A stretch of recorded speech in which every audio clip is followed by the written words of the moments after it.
Hello नमस्कार प्रिय विद्यार्थियों, मैं आर.बी. लेगा हमारे और आपके अपने यूट्यूब चैनल मैथ्स टॉपिक पर आप सभी का एक बार फिर से हार्दिक स्वागत करता हूं, हार्दिक अभिनंदन करता हूं। हम 11वीं क्लास मैथमेटिक्स पढ़ रहे थे और इसके पीछे वाले वीडियो तक हमने एक्सरसाइज 1.1 जो है वो कंप्लीट कर ली थी। आज इस वीडियो लेक्चर में हम देखने वाले हैं जो एक्सरसाइज 1.2 है उसका इंट्रोडक्शन, उसके जो एग्जाम्पल्स है उनके बारे में हम देखेंगे। इससे पहले एक लाइन सिर्फ और सिर्फ आपके लिए, आपकी जो कमजोरी है, आपका जो लक्ष्य है, उन दोनों के बीच में कॉम्बिनेशन है। आपके लक्ष्य को कभी भी ये पता ना चले कि आपकी कमजोरी क्या है और आपकी कमजोरी को हमेशा ये बताते रहना कि आपका जो लक्ष्य है वह कितना बड़ा है। अगर ये बात आप मान करके चलते हो तो अंततः आप बहुत ही बड़ी सफलता हासिल करने वाले हो। इसी के साथ आज के वीडियो की शुरुआत करते हैं। तो देखिए, सबसे पहले हम बात करेंगे इंट्रो की। सबसे पहले किसकी बात करेंगे? इंट्रोडक्शन, जो हमारे एक्सरसाइज 1.2 के लिए काम आने वाला है। तो इससे पहले हमने क्या क्या देखा था, वो एक्सरसाइज 1 तक कंप्लीट है।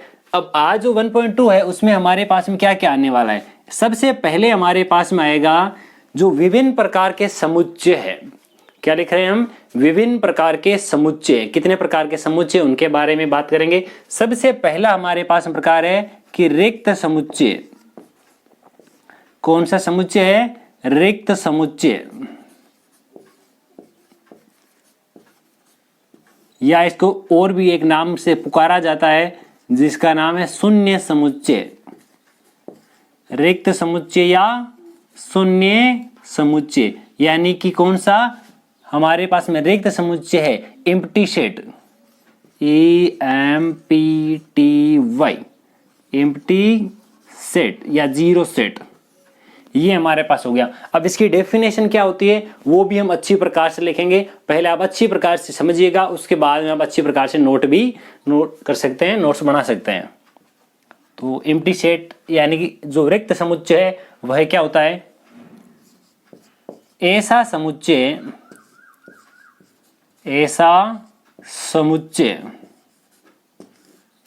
जिसमें एक भी अवयव यानी एलिमेंट ने हो। क्या बोला? एक ऐसा समुच्चय जिसमें एक भी अवयव ने हो रिक्त समुच्चय कहलाता है। रिक्त समुच्चय कहलाता है। ये हमारे पास में डेफिनेशन हो गई। एकदम छोटी सी डेफिनेशन है। एक ऐसा समुच्चय जिसमें एक भी एलिमेंट ना हो, एकदम से रिक्त हो, वह रिक्त समुच्चय कहलाता है। नाम से यहां पता चल रहा है एकदम रिक्त है, यानी कि उसमें कोई भी अवयव जो है वो विद्यमान यानी प्रेजेंट नहीं है। अब इसे किससे रिप्रेजेंट करते हैं वो भी देख लीजिए। इसे फाई या केवल और केवल इस प्रकार से मंझला कोष्ठक बना हुआ है, जो हमारे पास में करली ब्रैकेट है, उस करली ब्रैकेट के अंदर कुछ भी नहीं लिखना। केवल और केवल हमारे पास में ये जो ब्रैकेट है वो बना हुआ है, इसके अंदर ये फाई नहीं बनाना। ये वाला जो तरीका वो गलत हो जाता है। या तो केवल और केवल, ये इसको क्या कहते हैं? फाई, ग्रीक अल्फाबेट है फाई। या तो इसको केवल फाई से डिनोट करो, या फिर इसके लिए केवल और केवल मंझला कोष्ठक यानी करली ब्रैकेट बना दो। दोनों एक साथ प्रयोग में नहीं लेना है आपको, ये हमें इससे रिप्रेजेंट करना है। इसे फाई या करली ब्रैकेट से दर्शाते हैं। ये इसकी डेफिनेशन और इसका प्रेजेंटेशन हो गया। सॉरी। अब हम बात करते हैं इसके एग्जाम्पल की। कोई भी एक दो एग्जाम्पल लेके ट्राई करते हैं कि कौन कौन से ऐसे जो है जो हमारे पास में एम्प्टी सेट होते हैं। तो देखिए, एम्प्टी सेट की सबसे पहली मैं बात करूं तो सबसे पहला हमारे पास में एग्जाम्पल ऐसा हो जाएगा कि एक सेट कुछ इस प्रकार का है x, जो x है वो एलिमेंट ऑफ नेचुरल नंबर, यानी x एक प्राकृत संख्या है। x हमारे पास में क्या है? एक प्राकृत संख्या, एक नेचुरल नंबर है, और x जो है वो 1 से बड़ा है तथा 2 से छोटा है। हमारे पास क्या लिखा? x एक प्राकृत संख्या है, जबकि x की जो वैल्यू है वो हमारे पास में 1 से बड़ी होनी चाहिए, 2 से छोटी होनी चाहिए। अब इस बात को अगर विशेष तौर से गौर से देखा जाए तो सोचिए, क्या प्राकृत संख्याएं जो होती है, नेचुरल नंबर, वो होती है हमारे पास 1 2 3 4 5 6 कंटिन्यू। इसमें कोई भी हमारे पास में जो है दशमलव वाली संख्या नहीं होती है। और हम जानते हैं कि 1 से बड़ी और 2 से छोटी कोई भी प्राकृत संख्या होती ही नहीं है। अगर कोई संख्या प्राकृत संख्या होती ही नहीं है तो इसको, ये तो हमारे पास में क्या है, सेट बिल्डर फॉर्म है, समुच्चय निर्माण रूप है। अगर इसको रोस्टर रूप में लिखा जाएगा, कौन से रूप में, रोस्टर रूप में लिखा जाएगा, तब हमारे पास में ए जो आएगा वो ओनली एम्प्टी सेट यानी फाई आ गया। इसमें हमारे पास में कोई भी सेट नहीं है। आगे बढ़ते हैं, दूसरा एग्जांपल ले लेते हैं इसका।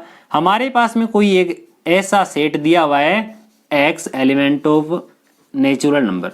इस बार भी मैं x का वैल्यू जो है वो प्राकृत संख्या ले लेता हूं और हम लिख देते हैं x square minus 2 is equal to 0। मैंने क्या लिखा, x यहां अब की बार भी कोई ना कोई प्राकृत संख्या है, जबकि x स्क्वायर माइनस 2 यहां लिखा हुआ है, देखिए x square minus 2 is equal to 0। तो हम कह सकते हैं X square is equal to plus का 2। जैसे ही स्क्वायर हटाएगा हमारे पास अंडर रूट के 2 आ जाएंगे 1.414।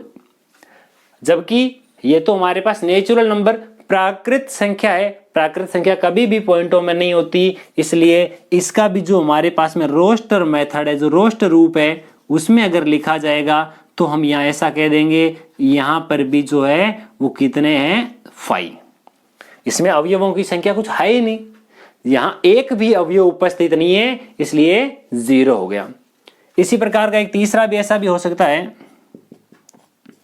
C x क्या है, x एक प्राकृत संख्या है।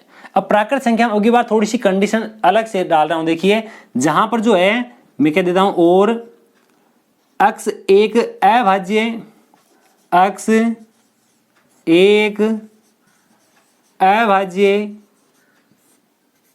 सम संख्या है, x एक अभाज्य सम संख्या है। हमारे पास में प्राइम नंबर है, अभाज्य यानी प्राइम नंबर, सम यानी even number, prime even prime number है हमारे पास में। तो देखिए हमें पता है कि अभाज्य संख्याएं कौन कौन सी होती है, एक पहली होती है 2, उसके बाद में 3, उसके बाद में 5, उसके बाद में 7, कंटिन्यू बढ़ती जाएगी। परंतु हमारे पास में ओनली 4 एकमात्र ऐसी संख्या है, कौन सी, ओनली 2, जो सम संख्या होने के साथ साथ ये हमारे पास में अभाज्य संख्या भी होती है। एक ही संख्या है जो अभाज्य संख्या होने के साथ साथ सम संख्या भी है। एक नंबर का प्रश्न भी पूछा जा सकता है कि ऐसी कौन सी संख्या है जो सम संख्या भी है और अभाज्य संख्या भी है, तो वह संख्या होगी हमारे पास ओनली 2। तो देखिए क्या पूछा, x एक सम संख्या भी है तथा एक अभाज्य सम संख्या है। अब इसका आगे की लाइन देखिएगा, तथा 2 से बड़ी संख्या है, 2 से बड़ी संख्या है। अब सोचो हमारे पास में अभाज्य संख्या होनी चाहिए, चलो इतना ठीक है, उसके बाद में सम संख्या होनी चाहिए, वो भी ठीक है, एकमात्र होती तो है। अब बोल दिया कि 2 से बड़ी संख्या होनी चाहिए। अब 2 से बड़ी अभाज्य संख्या हमारे पास में पॉसिबल ही नहीं होती, और अगर पॉसिबल होती ही नहीं है तो हमारे पास में जो रोस्ट रूप है, जो हमारे पास में रोस्ट रूप है, वह हमारे पास हो जाएगा ओनली 5। ये किसकी वैल्यू आ रही है, ये c इज इक्वल टू 5 हो गया। इस प्रकार से हमारे पास कोई भी हमारे पास में एलिमेंट हो, कोई भी हमारे पास में सेट है जिसमें कोई भी अवयव नहीं है, उसको हम कहेंगे रिक्त समुच्चय, एम्प्टी सेट। ऐसा भी पूछा जा सकता है कि x एक ऐसी संख्या है जो 7 से बड़ी है परंतु 8 से छोटी है, 7 से बड़ी है परंतु 8 से छोटी है। तो 7 से बड़ी तथा 8 से छोटी कोई प्राकृत संख्या नहीं होती है, इसलिए ये एम्प्टी सेट होगा। सेम ऐसी यही वाली बात हो रही है, 1 से बड़ी और 2 से छोटी कोई संख्या नहीं होती, इसी प्रकार से 7 से बड़ी और 7 से बड़ी तथा 8 से छोटी कोई प्राकृत संख्या नहीं होती है। ये होता है हमारे पास में रिक्त समुच्चय, शून्य समुच्चय, एम्प्टी सेट। फटाफट से इसको नोट डाउन कीजिए, उसके बाद में हम आगे की ओर चलते हैं जिसका नाम है एकल समुच्चय। ये तो था हमारे पास रिक्त समुच्चय, वो है हमारे पास में कौन सा? एकल समुच्चय। तो इसको नोट डाउन करें आप फटाफट से। अब हम देखते हैं एकल समुच्चय। देखिए एकल समुच्चय जो है वो याद रखने में एक सेकंड का भी समय नहीं लगता है। उसमें शून्य समुच्चय या रिक्त समुच्चय में हमने देखा था ऐसा समुच्चय, ऐसा सेट जिसमें कोई भी अवयव, कोई भी एलिमेंट उपस्थित नहीं हो, उसको शून्य समुच्चय या रिक्त समुच्चय कहते हैं। अब आया हमारे पास में एकल समुच्चय। तो लिखिएगा कि ऐसा समुच्चय जिसमें अवयवों की संख्या, एलिमेंट्स की संख्या केवल एक हो, वह हमारे पास एकल समुच्चय कहलाता है। जिसमें अवयवों की संख्या एक हो वह एकल समुच्चय कहलाता है। मैं आपको डायरेक्ट एग्जांपल लिख के बता देता हूं, डेफिनेशन आपके लिए बोल के बता दी गई है। अगर आप में से कोई लिखने का इंटरेस्टेड है अच्छी प्रकार से लिखिएगा। एक ऐसा समुच्चय जिसमें केवल एक ही अवयव उपस्थित हो वह एकल समुच्चय कहलाता है। उदाहरण के लिए मैं लिख देता हूं, हमारे पास में कोई एक है जिसमें लिखा हुआ है 5। दूसरा ऐसा कुछ भी हो सकता है जिसमें हमारे पास में लिखा हुआ है 6। कोई भी हमारे पास में ऐसा लिखा जा सकता है, जैसे सी है, इसमें हमारे पास लिख दिया ए, यानी जिसमें केवल और केवल एक ही अवयव उपस्थित हो वह एकल समुच्चय कहलाता है। यहां तक हो गया। अब हम इससे भी और आगे बढ़ जाते हैं। हमारे पास में एक शून्य समुच्चय यानी रिक्त समुच्चय हो गया, एक एकल समुच्चय हो गया। अब हम बात करते हैं नंबर 3 नंबर में, दोनों में एक के साथ लिख देता हूं। देखिए एक होता है परिमित और एक होता है अपरिमित। परिमित और अपरिमित समुच्चय, फाइनाइट और infinite set. Finite set, infinite set. अब फाइनाइट और इनफाइनाइट होते क्या हैं उनके बारे में हम थोड़ा सा अच्छी प्रकार से डेफिनेशन वगैरह समझते हैं। एक तो होता है परिमित यानी फाइनाइट सेट, परिमित समुच्चय। दूसरा होता है अपरिमित समुच्चय। दूसरा कौन सा होता है? अपरिमित समुच्चय। अपरिमित समुच्चय को हम कहते हैं इनफाइनाइट सेट। ये हमारे पास में दो प्रकार के समुच्चय लिखे हैं अभी हमने। अब देखिए आपने एक चीज सुनी होगी, काउंटेबल और अनकाउंटेबल। ऐसा समुच्चय जिसमें अवयवों की संख्या गिनी जा सकती है, काउंटिंग की जा सकती है। उसमें 5 अवयव है, 25 है, 50 है, या कहे कि जितने भी अवयव है उनकी काउंटिंग की जा सकती है, चाहे 50,000 भी क्यों ना हो। अगर उनकी काउंटिंग पॉसिबल है तो वह हमारे पास परिमित सेट कहलाएगा, फाइनाइट सेट कहलाएगा। ऐसा सेट जिसमें अवयवों की संख्या फिक्स नहीं है, हमें पता ही नहीं कि इसमें अवयवों की संख्या होगी कितनी, वह हमारे पास में क्या कहलाता है? अपरिमित सेट कहलाता है। जैसे ये तो होगा कौन सा? Countable, TABL, countable set. और ये हो जाएगा uncountable set, COUNTABLE। Countable set और अनकाउंटेबल सेट। ऐसा सेट जो काउंटेबल हो, गिनने योग्य हो, वो तो परिमित कहलाएगा। जो गिनने योग्य नहीं हो, उनकी काउंटिंग पता ही नहीं कि होती कितनी है, 5 है, 50,000 है, 5 लाख है, कितने हैं पता ही नहीं है, तब वो हमारे पास में अपरिमित समुच्चय कहलाता है। अब मैं देखिए इनकी डेफिनेशन भी लिख देता हूं, अगर आपको लिखनी हो तो अच्छी प्रकार से साथ साथ आप इसको जैसे जिस प्रकार से आपको बताया जा रहा है उस प्रकार से आप कह सकते हैं। हमने क्या बोला? एक तो परिमित सेट है और एक अपरिमित सेट है। अगर काउंटेबल, सॉरी सेट नहीं नंबर है ना, अगर उसमें अवयवों की बात हो रही है ना, यदि उसमें काउंटेबल नंबर है, गिनने योग्य एलिमेंट है उसमें, तब तो हमारे पास में परिमित होगा। और ये वाला कौन सा हो जाएगा? Uncountable number. कैसे नंबर दिए हुए हैं? अनकाउंटेबल, पता ही नहीं है कि कितने हैं। जैसे अभी हम एग्जाम्पल के रूप में भी लिख करके देखेंगे। उससे पहले मैं इसकी डेफिनेशन देख लेता हूं, परिभाषा क्या है उस पर थोड़ा सा ध्यान दीजिएगा। ऐसा समुच्चय, डेफिनेशन है ऐसा समुच्चय जिसमें अवयवों की संख्या, जिसमें अवयवों की संख्या निश्चित हो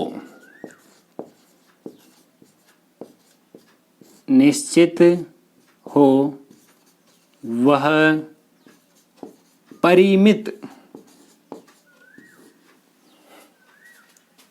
समुच्चय कहलाता है। क्या कहलाता है? परिमित समुच्चय कहलाता है।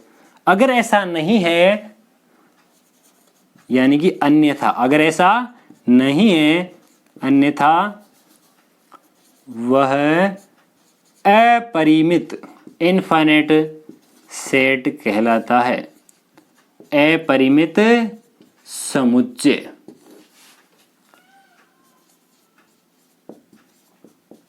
कहलाता है। अब आपको समझ में आ गया होगा कि परिमित क्या होता है, जिसमें काउंटेबल नंबर हो, और अपरिमित होता है जिसमें काउंटेबल नंबर नहीं हो, यानी अनकाउंटेबल नंबर हो। अब हम इनके उदाहरणों पे भी बात करेंगे। इनके उदाहरण क्या होते हैं, एग्जाम्पल्स। अगर मेरे पास में कोई एक सेट इस प्रकार का है जिसमें लिखा 1 2 3 4 5, ये रहा 1 2 3 4 5। इसमें मेरे पास दिख रहा है आसानी से, इसमें 5 एलिमेंट है, इसमें 5 एलिमेंट है, तो इसमें एलिमेंट की संख्या हमें दिख रही है, तो इसको मैं कह सकता हूं कि ये मेरे पास में कैसा है, फाइनाइट सेट है, परिमित सेट, परिमित समुच्चय है। और ट्राई करते हैं एक दूसरे वाला बी, उसमें ऐसा है 1 2 3 4 अप टू 100। तो देखिए इसमें 1 2 3 4 5 6 कंटिन्यू आ रहा है, परंतु कहां पर खत्म हो रहा है, 100 पर। तो हमें दिख रहा है कि इसमें नंबर ऑफ एलिमेंट्स हो जाएंगे 100। तो ये भी हमारे पास में क्या है, फाइनाइट सेट है। ये भी हमारे पास में क्या है, फाइनाइट सेट है। परंतु अगर हमारे पास में ऐसा कुछ लिख दिया जैसे 2 4 6 8, ये वाले जो नंबर हमारे पास में आ रहे हैं, हमारे पास में दिख रहा है कि सम संख्याएं आ रही है, सम प्राकृत संख्याएं आ रही है, परंतु ये कहां तक जाती है, अप टू इन्फिनिटी। कहां तक जा रही है, अप टू इन्फिनिटी तक जा रही है। इसलिए ये हमारे पास में क्या हो जाएगा, इनफाइनाइट सेट हो जाएगा। ये हमारे पास में क्या हो जाएगा प्यारे दोस्तों, ये हमारे पास में इनफाइनाइट सेट हो जाएगा, अपरिमित समुच्चय हो जाएगा, इनफाइनाइट अपरिमित समुच्चय। किसी भी प्रकार का समुच्चय हो सकता है, अगर उसमें एलिमेंट की संख्या, अवयवों की संख्या गिनी जा सकती है, तब तो वह समुच्चय हमारे पास में परिमित होगा, अन्यथा वह समुच्चय हमारे पास में अपरिमित समुच्चय कहलाता है। अब हम बात करेंगे, उससे पहले आप इसको फटाफट से नोट डाउन कीजिए, इससे हम आगे बढ़ते हैं। एक समुच्चय हमारे पास और होता है कि समान समुच्चय, इक्वल सेट क्या होता है, वो भी हम साथ ही साथ देख लेते हैं कि वो क्या होते हैं। फटाफट इसको नोट डाउन कीजिएगा आप। अब हम बात करते हैं समान समुच्चय, इक्वल सेट। एकदम आसान सी डेफिनेशन है, वो मैंने आसान से पहले लिख दी है। देखिए, दो या दो से अधिक ऐसे समुच्चय, ऐसे सेट जिनमें अवयव समान हो। जैसे मेरे पास में कोई एक समुच्चय ए है जिसमें अवयव लिखे 1 2 3 4। दूसरा एलिमेंट मेरे पास में, दूसरा सेट बी है, उसमें लिखा है 4 2 1 3। तीसरा सेट है मेरे पास में, लिखा हुआ है मेरे पास में 2 1 4 3। ये जो मेरे पास में तीन सेट लिखे हुए हैं, तीनों के तीनों जो सेट है उनमें नंबर ऑफ एलिमेंट देखिए समान है। इसमें भी 4 है, इसमें भी 4 है, इसमें भी 4। उसके साथ साथ ये भी कंडीशन है कि इसमें जो एलिमेंट है वो इसमें भी है। तो मैं कह सकता हूं ए जो है वो बराबर है बी के, बी में जो है वो बराबर है किसके, सी के, तो ये भी बराबर सी के। तो ये तीनों के तीनों बराबर हो गया। कंपलसरी नहीं कि तीन ही बराबर हो, आपके पास में कोई भी दो सेट बराबर हो सकते हैं, दो या दो से अधिक भी सेट बराबर हो सकते हैं। बराबर होने के लिए कंडीशन कौन सी चाहिए होगी, यदि उनके अवयव यानी जो एलिमेंट्स हैं वो अगर समान है तो हमारे पास में पूरा सेट ही इक्वल सेट कहलाता है। एकदम आसान सा है, अच्छी प्रकार इसको वीडियो को पॉज करके आप इसको नोट डाउन कर सकते हैं। अब हम बात करेंगे इसके जो एग्जाम्पल्स हैं, जो एक्सरसाइज 1.2 से जस्ट पहले दिए हुए हैं वो 3 एग्जाम्पल दिए हुए हैं, 6, 7 एंड 8। 5 एग्जाम्पल हम पहले कर चुके हैं एक्सरसाइज 1.1 से पहले। अब हम बात करें एक्सरसाइज 1.2 से पहले वाले तीनों उदाहरणों। अब हम बात करते हैं उदाहरण नंबर 6। उदाहरण नंबर 6 हमारे पास क्या दिया हुआ है, लिखा हुआ है परिमित तथा अपरिमित समुच्चय बताइए। प्रश्न लिखा है कि हमारे पास में कुछ सेट दिए हुए हैं जिनमें से फाइनाइट और इनफाइनाइट जो सेट है उनको अलग अलग करना है। फाइनाइट सेट कौन सा है, इनफाइनाइट सेट कौन सा है, उनको हमें अच्छी प्रकार से बताना है। तो पहले की ओर चलते हैं। हमारे पास लिखा है x इस प्रकार से है कि x एक नेचुरल नंबर यानी प्राकृत संख्या है तथा x-1 x-2 is equal to 0 है। तो देखिए इसको सोल्व करते हैं, हमारे पास में क्या वैल्यू निकल के आती है। यहां से मैं क्या कह सकता हूं कि x-1 यहां मैं लिख के देख लेता हूं। देखिए x-1 x-2 is equal to 0, तो x इंटू एक्स मेरे पास हो गया x स्क्वायर। या फिर एकदम छोटा सा शॉर्ट एंड स्वीट आंसर करें तो देखिए कि इन्हीं दो संख्याओं का मल्टीपल जो है हमारे पास में कितना निकल के आ रहा है, 0 के बराबर आ रहा है। यदि दो संख्याओं का गुणा कभी भी 0 के बराबर आता है तो इसका मतलब या तो पहली संख्या 0 है या दूसरी संख्या 0 है या दोनों ही संख्याएं हमारे पास 0 हो सकती है। इसलिए यदि x-1 इज इक्वल टू 0 के बराबर है तो x की वैल्यू +1 है, और यदि x-2 इज इक्वल टू 0 है तो x की वैल्यू +2 है। मेरे पास में दो वैल्यू आई, कौन कौन सी, एक तो मेरे पास में देखिए इसको मैं ऐसा लिख देता हूं, मेरे पास जो सेट बनेगा वो इस प्रकार से बनेगा 1 2। क्या इसमें लिखे गए जो नंबर है उनको काउंट किया जा सकता है? क्या इसमें लिखे गए जो नंबर है 1 एंड 2 इनको काउंट किया जा सकता है? ये हमारे पास में काउंटेबल फिगर है, इसलिए यह हमारे पास में परिमित सेट है, हमारे पास में फाइनाइट सेट है। ठीक है, यह हमारे पास में क्या है, परिमित समुच्चय है। परिमित समुच्चय है। और इसका कारण क्या हो जाएगा, क्योंकि अवयवों की संख्या नंबर ऑफ एलिमेंट्स जो है वो हमारे पास में फिक्स है, निश्चित है अवयवों की संख्या, इतना हमारे पास में काम हो जाएगा। अब हम दूसरे पॉइंट की ओर चलते हैं। हमारा जो दूसरा पॉइंट है वह कुछ इस प्रकार का, x element of natural number तथा x स्क्वायर जो है वह हमारे पास में लिखा है 4। तब जब x की वैल्यू हमारे पास में क्या आ जाएगी, +-2। जैसे ही स्क्वायर हटाया जाएगा तो दूसरी साइड में यानी कि राइट हैंड साइड में हमारे पास अंडर रूट का निशान, अंडर रूट का निशान जैसे ही आता है प्लस और माइनस इन दोनों एक साथ लेके आता है। तो हमने दो वैल्यू प्राप्त की, एक प्लस की और एक माइनस की। जबकि हमें प्रश्न में बोला x हमारे पास प्राकृत संख्या है, x हमारे पास में प्राकृत संख्या है, जबकि प्राकृत संख्या तो माइनस की होती ही नहीं है। इसलिए केवल और केवल हमारे पास में जो सेट है उसमें ये एलिमेंट होगा ओनली +2। हमारे पास एलिमेंट क्या आया, +2। यहाँ अवयवों की संख्या निश्चित है, इसलिए यह एक परिमित समुच्चय है। यह एक ऐसा समुच्चय है, परिमित समुच्चय है। या फिर दूसरा तरीका अगर लिखने में आप प्रयोग में लेते हो तो यहां लिख देना, एक अभी हमने डेफिनेशन लिखी थी, एक ऐसा समुच्चय जिसमें अवयवों की संख्या 1 हो वह एकल समुच्चय कहलाता है। अवयवों की संख्या 1 हो यह एकल समुच्चय है तथा एकल समुच्चय हमेशा परिमित समुच्चय होता है, इसलिए यह एक परिमित समुच्चय है। ऐसा भी हम लिख सकते हैं। हमारा दूसरा पॉइंट भी कंप्लीट होता है। अब हम आगे की ओर चलते हैं। यहां लिखा है x element of natural number 2x-1। 2x minus का 1 आगे जाएगा तो हमारे पास प्लस का हो जाएगा। x की वैल्यू मेरे पास आई 1/2, जबकि x element of natural number है। x element of natural number, क्या प्राकृत संख्याओं में 1/2 आता है? नहीं आता। प्राकृत संख्याओं में 1/2 तो नहीं आता, जबकि इसके अलावा हमारे पास में कोई एलिमेंट ही नहीं है। अगर कोई एलिमेंट नहीं है है ही एकमात्र ये वाला, ये हम ले नहीं सकते। क्यों? क्योंकि हमने बाउंडेशन दी हुई है कि x की जो वैल्यू है हमारे पास में नेचुरल नंबर अर्थात प्राकृत संख्या होनी चाहिए। तो मैं यहाँ कह देता हूं कि मेरे पास में जो एलिमेंट है वो हमारे पास में केवल और क्या होगा, कुछ अवयव ही नहीं है, इसमें हो जाएगा ओनली 5। केवल और केवल रिक्त समुच्चय होगा।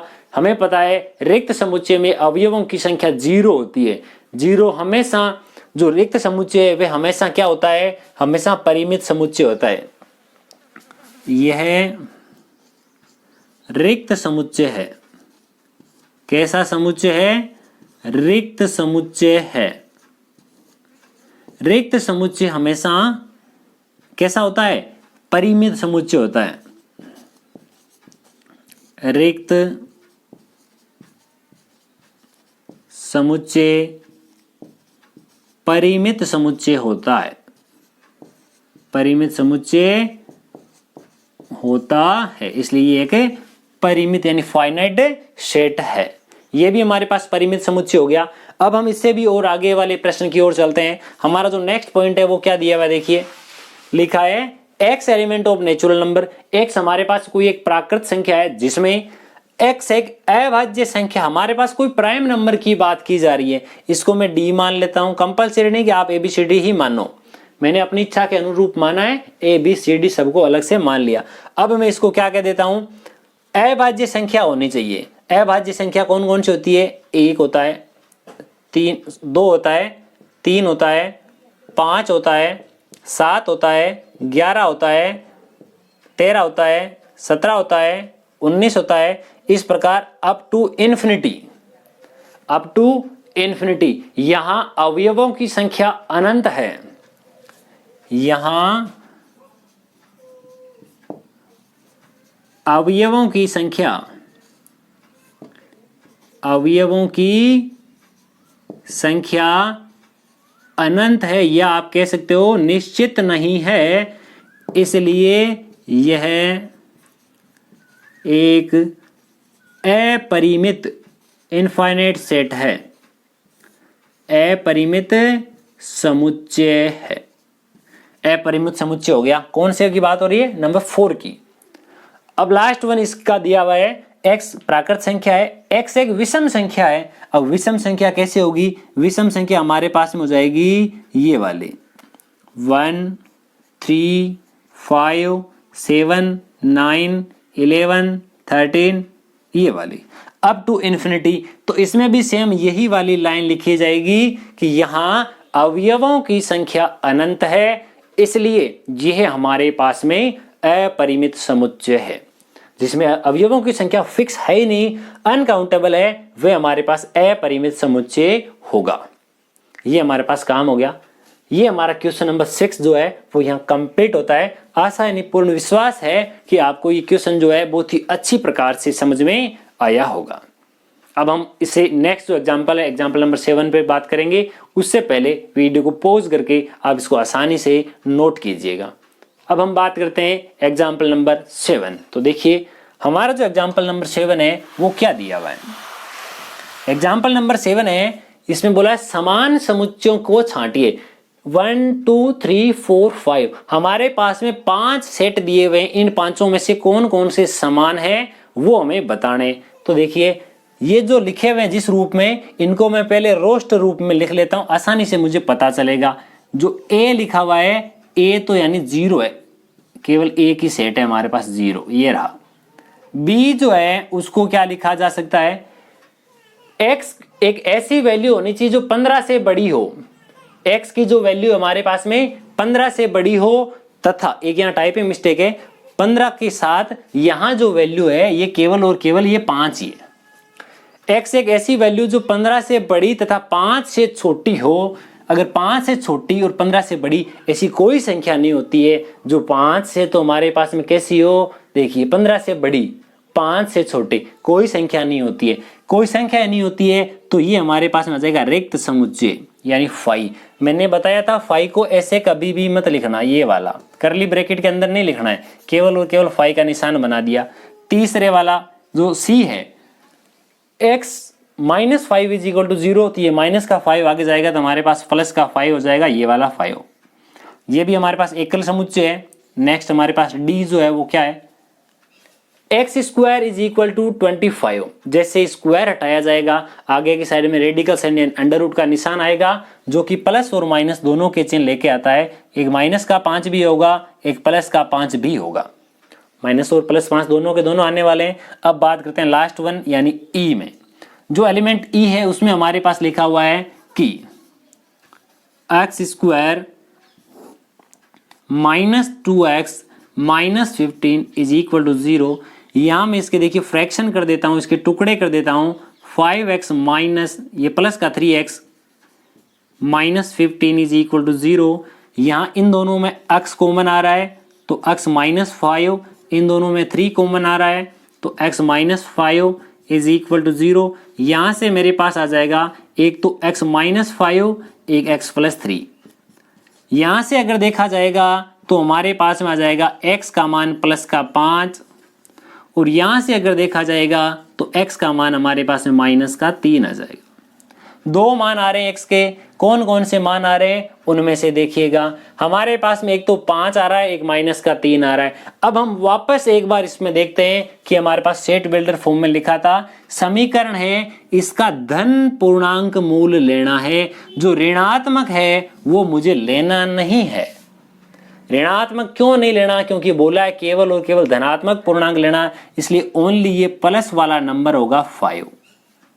मैंने इन सबको एक बार रोस्ट रूप में लिख दिया। अब मुझे आसानी से पता चल रहा है कि ये दोनों सेट बराबर नहीं है, ये भी बराबर नहीं है, ये भी बराबर नहीं है, ये भी बराबर नहीं है। केवल और केवल हमारे पास में दो ही सेट बराबर है, एक तो ये वाला सेट सी है और एक सेट ई है। इन दोनों में एक एक एलिमेंट है जो कि बराबर है, इसमें भी 5 लिखा है, इसमें भी 5 लिखा है।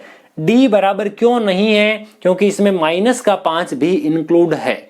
मुझे केवल और केवल इनमें प्लस का दिख रहा है, इसमें केवल माइनस का है। नीचे एक लाइन लिख देंगे, आता है समुच्चय, आता है समुच्चय सी व समुच्चय ई समान है। कौन कौन से, समुच्चय सी जो है वो समान है किसके, समुच्चय ई के। इस प्रकार ये हमारा क्वेश्चन नंबर 7 जो है वो यही कंप्लीट होता है। अब हमारा लास्ट वन एग्जाम्पल नंबर 8 जो है उसके बारे में हम देखते हैं कि हमारा एग्जाम्पल नंबर 8 जो किस प्रकार का दिया हुआ है, आप इसको नोट करें फटाफट से। अब हम बात करते हैं एग्जाम्पल नंबर 8। अब हम बात करते हैं लास्ट उदाहरण नंबर 8। उदाहरण नंबर 8 क्या दिया हुआ है, निम्नलिखित समुच्चय युग में से कौन कौन से समान है, और इसका कारण भी बताना है। समान है तो इसका रीजन क्या है। तो पहला लिखा है x जो है वो शब्द ALLOY एलोई के अक्षरों का समुच्चय है। b जो है लोयल के अक्षरों का समुच्चय है। x का मतलब है, x को देखिए मैं यहाँ पर रोस्टर रूप में लिख देता हूँ। रोस्टर रूप में लिखते समय मैं यहाँ लिख सकता हूँ ALOY एलोय, मतलब डबल एल था उसकी जगह मैंने सिंगल एल कर दिया। मैंने रिपीटेशन जो है इसका वो हटाया है, ठीक है। दूसरी चीज मैं यहां जो बी है उस बी सेट को मैं टेबुलर फॉर्म यानी रोस्टर रूप में लिख देता हूं LOYA, ये लोया। वापस एल जो है उसका रिपीटेशन नहीं किया। अब देखिए इन दोनों सेट को अच्छी प्रकार से देखिए, जिस प्रकार से बोला ना, देखिए इन दोनों को, क्या इन दोनों में समानता है। सेम उसी प्रकार से इन दोनों समुच्चयों में हमारे पास अवयवों की संख्या x तथा b दोनों समुच्चय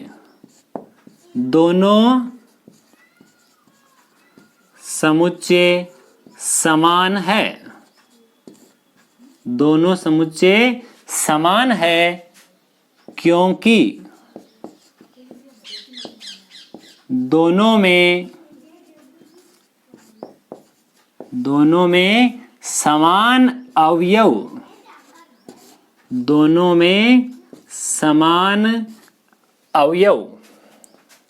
विद्यमान है, प्रेजेंट है,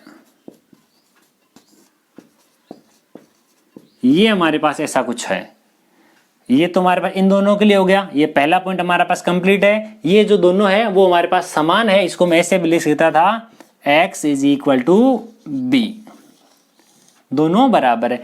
अब इस पे चलते हैं, मैं पहले a को रोस्टर रूप में लिखता हूं, n element of z, z होता है इंटीजर नंबर, यानी कोई भी पूर्णांक जिसमें धनात्मक भी होता है ऋणात्मक भी होता है, ठीक है। n square greater than less than और इक्वल 4, यानी हमारे पास में देखिए ये वैल्यू क्या है, इसको अच्छी प्रकार से समझते हैं। पहले केवल और केवल बराबर के निशान से समझेंगे। n स्क्वायर बराबर 4 है तो n का मान आपके पास प्लस माइनस 2 आएगा, क्योंकि स्क्वायर हटाते अंडर रूट का निशान आएगा। और संख्या रेखा पर हम क्या देखते हैं, यहाँ माइनस का 2, यहाँ प्लस का 2। अब मैं बात करूं इस निशान के अनुसार लेस देन और इक्वल, तो इसका मतलब है इसका मान -2 तथा +2, इन दोनों के बीच में कोई भी मान हो सकता है।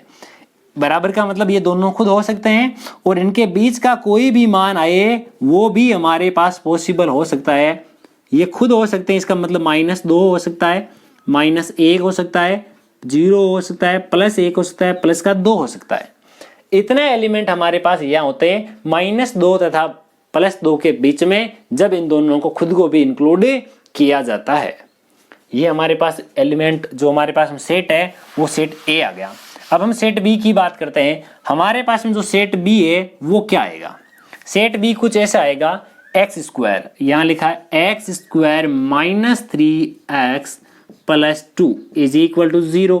तो यहाँ मैं लिख सकता हूँ एक्स स्क्वायर माइनस के, हमारे पास में देखिए x माइनस का 2x प्लस का 2 इज इक्वल टू 0। यहाँ इन दोनों में देखिए, इसको मैं ऐसा लिख सकता हूँ, x कॉमन आ रहा है यहाँ से, यहाँ मेरे पास में माइनस का 2 कॉमन आ रहा है, यहाँ पर मेरे पास में x - 1 बचेगा इज इक्वल टू 0। यदि x - 2 is equal to 0 then x की वैल्यू हमारे पास में प्लस का 2, और यदि x - 1 is equal to 0 then हमारे पास में x इज इक्वल टू +1। हमारे पास में दो वैल्यू आई, कौन कौन सी, इसको मैं रोस्टर रूप में लिखूं तो ऐसा आएगा मेरे पास में प्लस का 1 और प्लस का 2। यहां देखिए, यहां इन दोनों में हमारे पास में देखिए a और b बराबर नहीं है। a जो है वह बराबर नहीं है किसके, b के, ये समान समुच्चय नहीं है, यह समान समुच्चय नहीं है, इक्वल सेट नहीं है। अब क्यों, कारण भी देख लेते हैं इसका, कोई भी एक कारण लिख देता हूं मैं इसका, क्योंकि इसमें से एक एलिमेंट ले लूं मैं, कोई भी 0, -1, -2, इनमें से कोई भी एक, जैसे -1 एलिमेंट ऑफ a, -1 जो है वो a का एक सदस्य है, इसका एक अवयव है, तथा -1 does not belongs to b, a में तो है परंतु b में नहीं है, इसलिए ये इसका एक समुच्चय नहीं है। इसी के साथ आज का ये क्वेश्चन जो है वो यही कंप्लीट होता है। आज के संपूर्ण वीडियो लेक्चर में हमने देखा एक्सरसाइज 1.2 का इंट्रोडक्शन, यानी कि रिक्त समुच्चय क्या होता है, हमारे पास रिक्त समुच्चय यानी शून्य समुच्चय, एम्प्टी सेट। उसके बाद में परिमित समुच्चय क्या होता है, अपरिमित समुच्चय क्या होता है, ये भी हमने देखा। एकल समुच्चय क्या होता है, समान समुच्चय क्या होता है। उनके अलावा हमने 3 उदाहरण देखे, तीनों के ऊपर बेस्ड। अब अपने नेक्स्ट वीडियो लेक्चर में हम देखने वाले हैं जो हमारी एक्सरसाइज 1.2 है उसका सॉल्यूशन। उसे इस वीडियो शुरू से लेकर अंत तक देखने का आपका बहुत बहुत धन्यवाद। मिलते हैं इसी प्रकार के एक शानदार लेक्चर में, तब तक के लिए जय हिंद, वंदे मातरम।